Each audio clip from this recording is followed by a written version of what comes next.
Olá, meus amores! Eu sou a Isa e se você é novo aqui no canal, seja muito bem-vindo. Hoje, pela primeira vez, vou fazer um vídeo respondendo perguntinhas. Eu abri uma caixinha de perguntas lá no Instagram.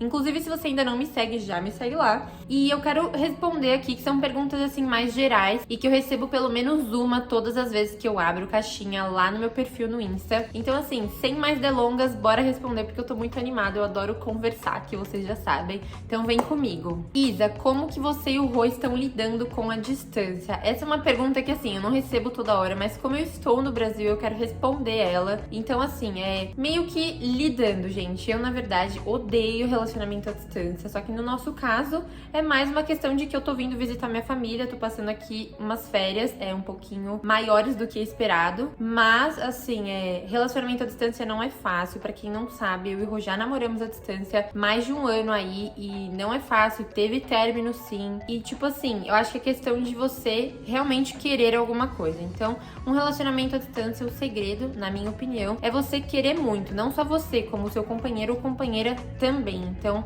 é um desafio muito grande, não é fácil, porque você quer estar com a pessoa, você quer compartilhar as coisas assim, pessoalmente, quando você chega em casa, principalmente se você já é casado. E, enfim, né, você tem que fazer durar. É um desafio muito grande mesmo. Então, assim, eu e o Rô, a gente tá lidando de forma... conversando por mensagem, fazendo vídeo, né? É isso, não tem muito o que fazer, mas daqui a algumas semanas eu tô de volta no Japão. Então, assim, o Rodrigo tá... Na verdade, eu aguento muito melhor do que o Rodrigo. Eu lido melhor com essa situação do que o Rodrigo, porque ele é uma pessoa que depende muito de mim.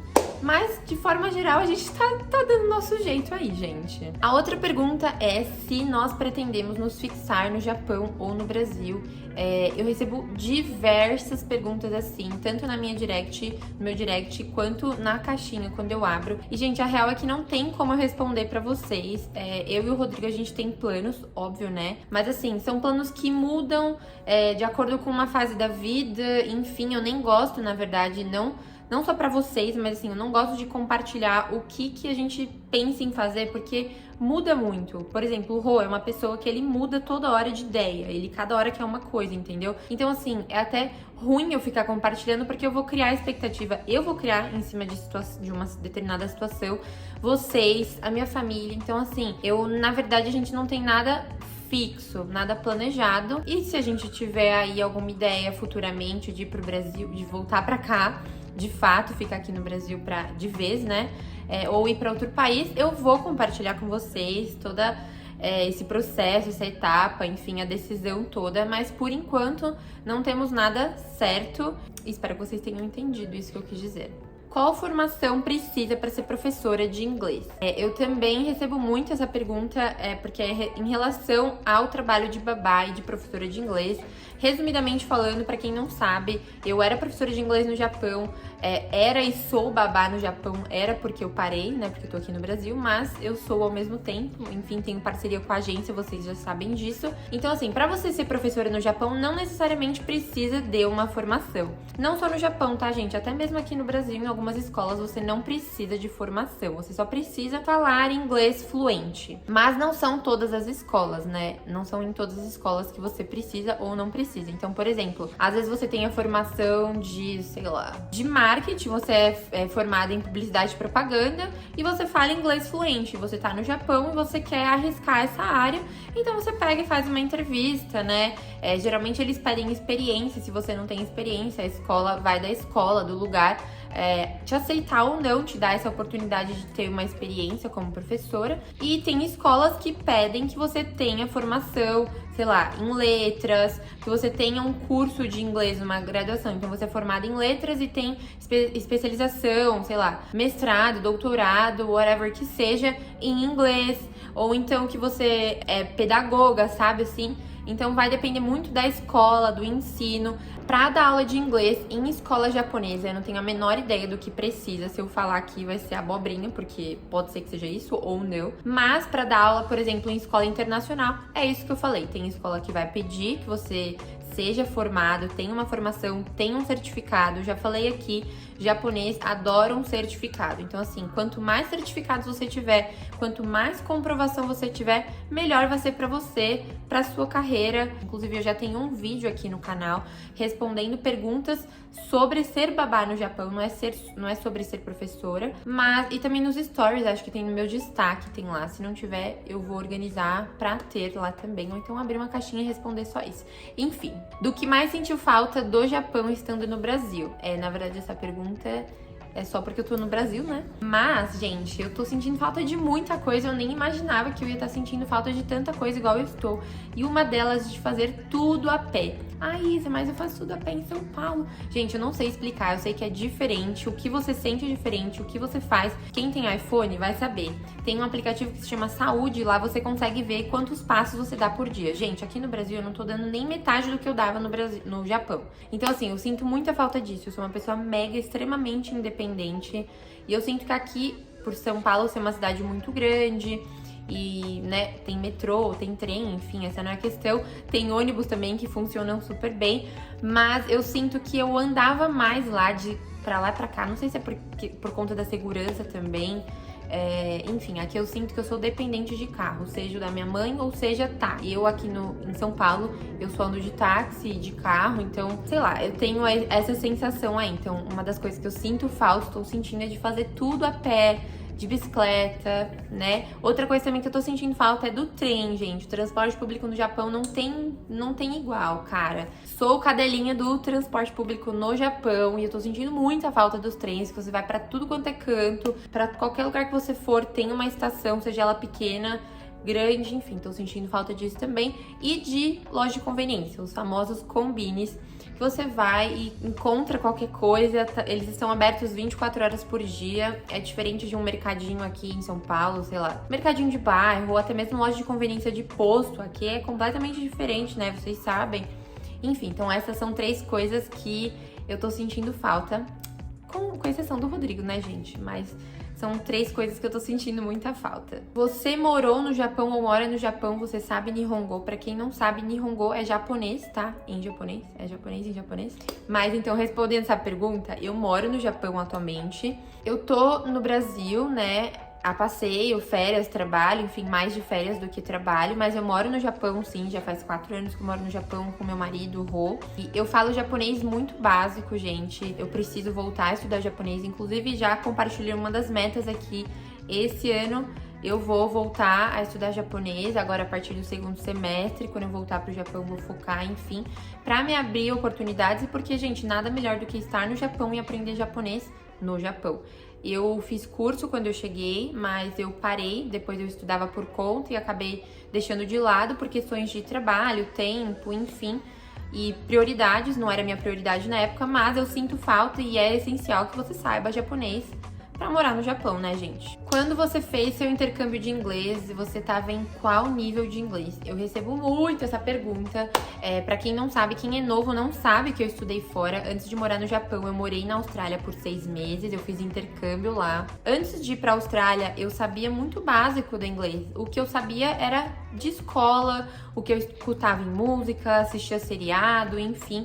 Como eu já falei uma vez, na minha família o inglês sempre esteve presente, tipo, a gente fala coisas, sabe assim, sei lá, whatever, sabe assim, tanto faz, a gente tá conversando e sai palavrinhas em inglês, então isso também sempre foi muito presente, mesmo que pequeno, sempre foi presente.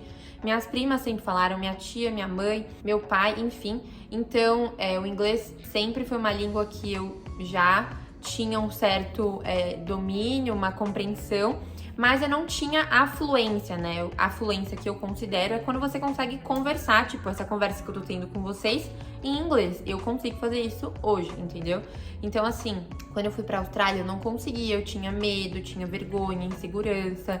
E ir pra lá me fez quebrar esse medo, essa barreira, essa vergonha que eu tinha. E eu descobri que quando eu tava perto de brasileiro, eu tinha vergonha de falar inglês. Porque brasileiro conhece o nosso idioma, né? Tipo, brasileiro fala português, então, sei lá, eu tinha medo do erro que eu poderia cometer, ia ter medo do que ele ia pensar se eu errasse, sabe assim?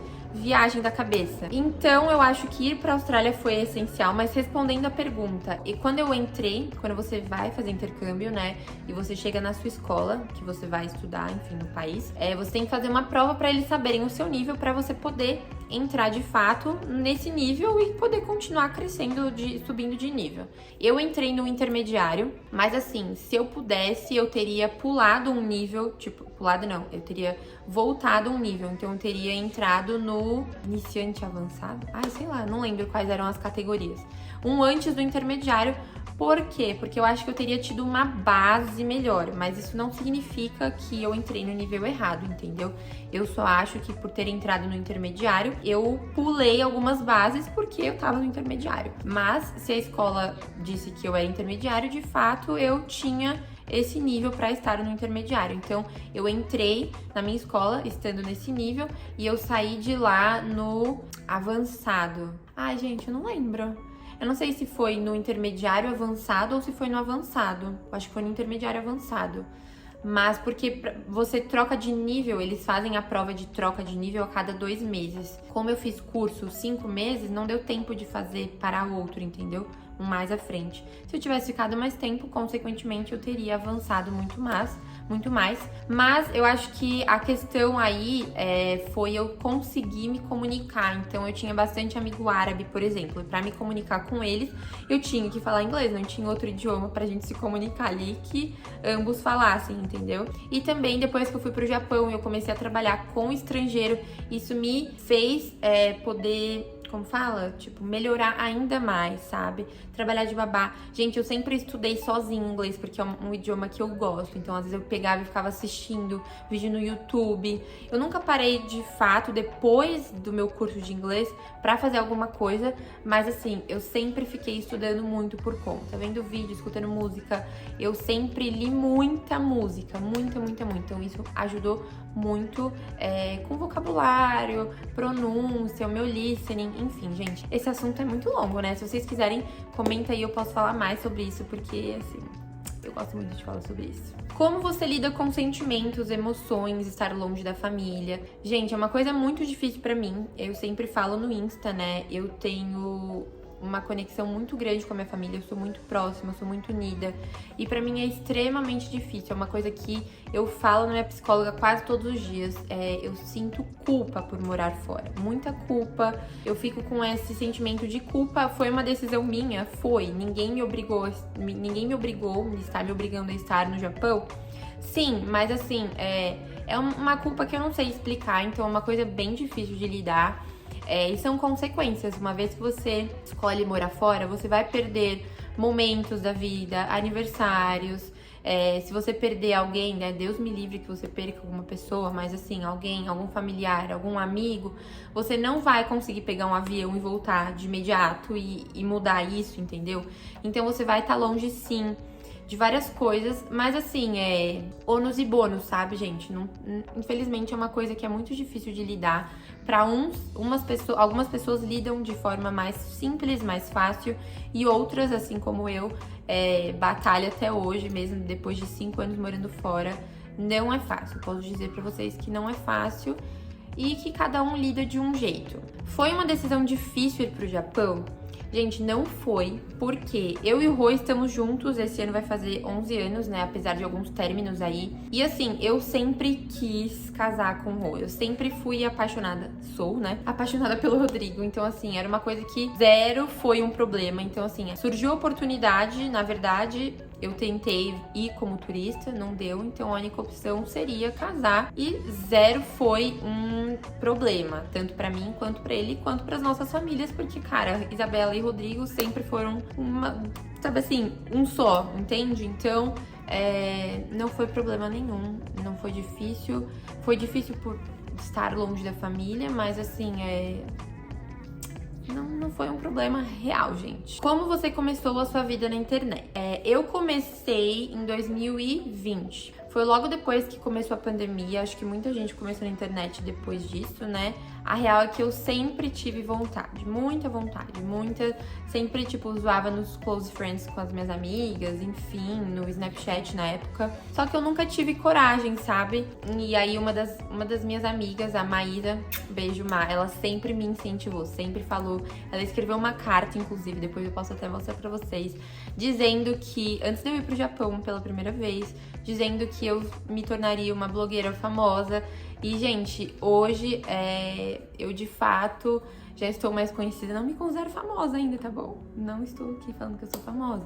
Sou e não sou, né, gente? Mas assim, hoje eu tô aí lutando e trabalhando e conquistando meu espacinho na internet. E eu amo, como eu já falei, isso foi uma das coisas que eu mais me fez ficar realizada nos últimos anos. Eu sou muito feliz trabalhando na internet, eu me encontrei muito, sabe? Então foi em 2020 onde tudo começou, já faz 2 anos, né?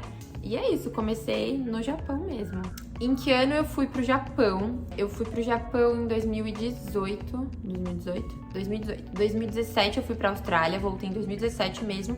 E no ano seguinte eu fui pro Japão em 2018, em maio de 2018. Por que decidi ser babá do outro lado do mundo, no Japão, por algum motivo? Eu não decidi ser babá no Japão, na verdade foi uma consequência. Eu fui pro Japão por conta do Rô, que é descendente de japonês.